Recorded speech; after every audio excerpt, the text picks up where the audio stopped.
So authority has decided that the show cause notice which was issued to Agni bar and restaurant, which was operating as a dance bar, which was illegally constructed. See, our definition of PDA is where illegal constructions are there. So that was illegally constructed. We have issued them demolition order and it will be sent by tomorrow, served to the party. Within 30 days we will demolish. Authority will demolish. In the next meeting in 15 days we will take a decision about forming a demolition squad. We are going to have our own demolition squad.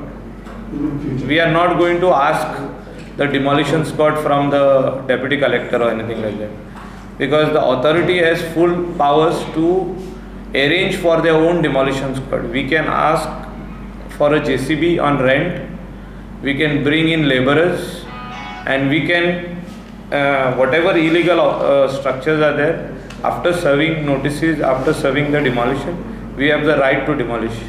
That is why it is an authority by itself. We do not depend on any other agency, any other government agency like the deputy collector or collector to give us. Sometimes what happens, the demolition is today and deputy collector issues the order and there is no labor force with the PWD.